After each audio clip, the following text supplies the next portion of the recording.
لەسەر بارودۆخی سووریا و ڕۆژاوای کوردستان میوانێکم هەیە قانتا ئەحمەد نووسەر و لێکۆڵەر لە نیویۆرکەوە لەگەڵمانە.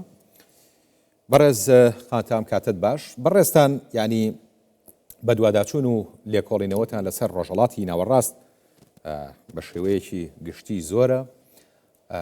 ئەگەر پێمان بڵێن لە سووریا چی ڕوەدات بارودۆخەکە بۆ بەم ڕادەیە گەیشتووە؟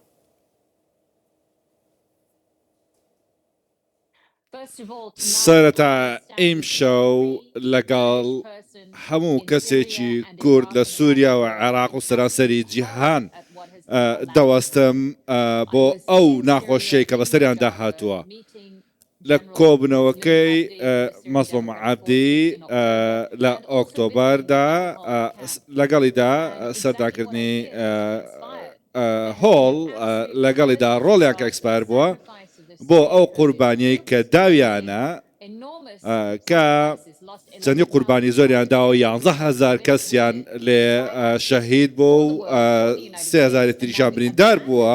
ئێستاش پشتیان تێدەکەین بۆ جیهادیەکان کە زۆر ڕوونا بەشێکن لە سوپاکەی ئەلشەرع.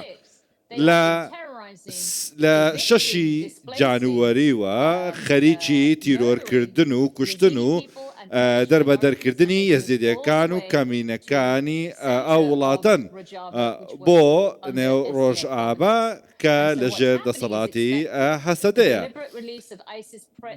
ئازادکردنی ئەندامانی داعش بە ئانقەست لەگەڵیدا لە کەمپی ئەلهۆڵ کە هەسەدە کۆنتترۆڵی کردبوو کە پڕبوون لە کەسی تیرۆرس و توندوتیش پێدەچێت سیاسەتەکەی تۆم باراک بە شێوەیەک بێ کە تورکیا دەیەوێت بە شێوەیە کە هەموو کەمەنەتەوایەتەکان بخاتە مەترسیەوە، بە شێوەیەک کە دوای ئەوەی کە ئەو ناوچەیە لەژێر دەستی داعشدا تیرۆر کرا و کورد زیانی زۆری بەرکەوت.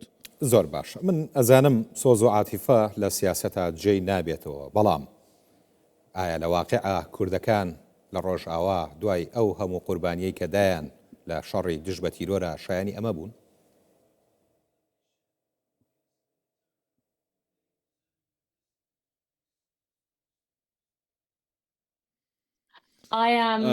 بەڵێ من زۆر بەداخەوە دەوێ بڵێم ئێستا هەستی هاوڵاتیانی ئەمریکا زۆرێک لە ئێمە بە شێوەیەکە کە پرسیارێکی زۆرمان بۆ درزۆ بەرامبەر بە ئیدارەی حکوومەتەکەمان.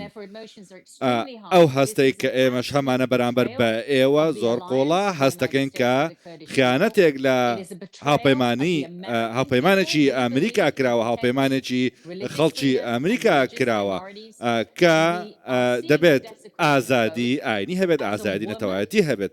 وەکو ئافرەتێک من زۆر ترس لە دڵمدایە کە دەبینم دەست درێژی و کوشتن بەرامبەر بە شەڕڤانانی کورد دەکرێت. ئەمە ناکرێت سیاسەتی فەرمی ئەمریکا بێت. ئێمە ئەو پەڕی هەوڵی خۆمان دەدەین ئەو زانیارانە بگەێنینە وەزارەتی دەرەوە، چونکە زۆرێک لەوانەی کە لە وەزارەتەدان دەبێت لەگەڵیاندا سەرۆک ترامپ ئەمانە ببین و بزانن کەچی ڕوودەدات. زۆر باش. ئەگەر لەوە بگەڕێین کە هاوپەیمانی نێودەوڵەتی ئەمریکا ئەوروپا یاسا لە ڕۆژاوا پشتیان لە کوردەکان کردووە، بەڵام خۆ لە ڕووی مرۆییەوە ئەوەی ڕوو ئەدات لە ڕۆژاوا شایانی ئەوەیە کۆمەڵگەی نێودەوڵەتی بێنە دەنگ لەسەری. بۆچی تا ئێستا ئەبێ دەنگن؟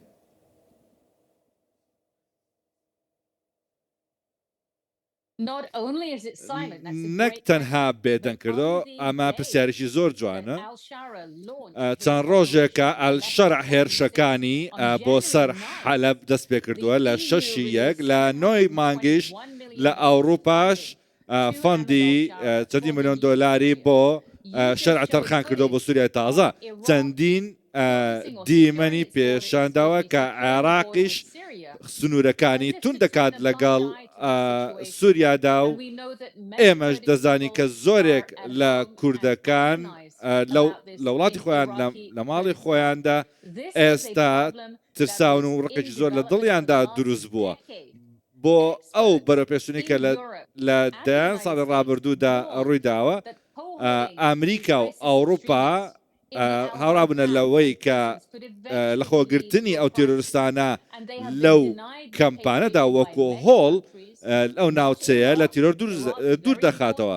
عێراق ئەمانەی زۆر بەباشی دوور خستەوە دوای ئەوە لەو ناوچەیە بەجێی هێشتن و لەژێر دەستی هەسەدەدا بوون ئەو پەڕیتوانێ خۆیان خست بووە گار بۆ ئەوەی ئەمانانەیەنە دەرەوە سەرڕای ئەوەی کە پشتیوانیەکان زۆر سنووردان بوون هەمووش ئێستا کوردەکانیان بەجێشت و پشتیان تێکردون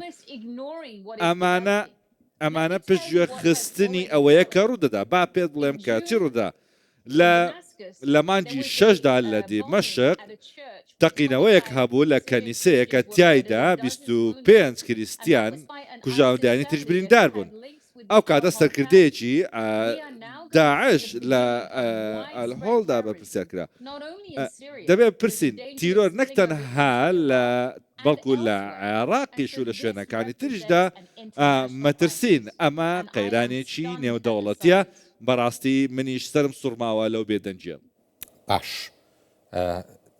دوێنێ بینیمان ژمارەیەک لەو چەکدارانەی داعش بەرەڵا کران ئازاد کران و ئەمڕۆ ڕاگەیەنرا کە هەنێکیان دەستگیر کراونەتەوە بەڵام پێت وایە ئەمانە مەترسیان چیە بێت ئەگەر بەو شێوازە بەردان و ئازادکردنیان بەردەوام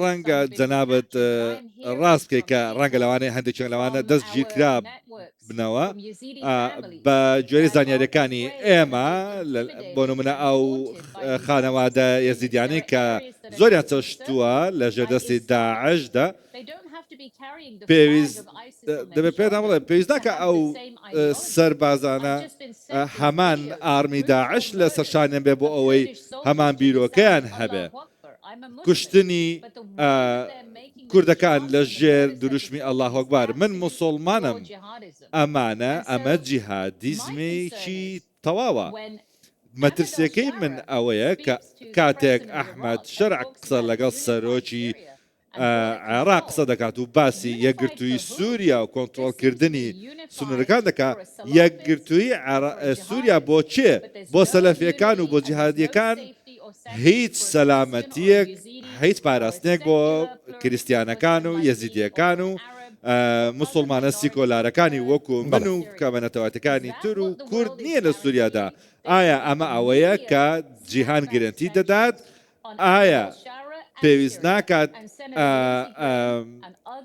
سزاکانی سناپاک بگەڕندرێتەوە سەر سووریا زۆر باش بەڕێز خانتا ئەحمەد نووسەر و لێکۆڵەر لە نیویۆرکەوە لەگەڵمان بووی سپاس بەڕێز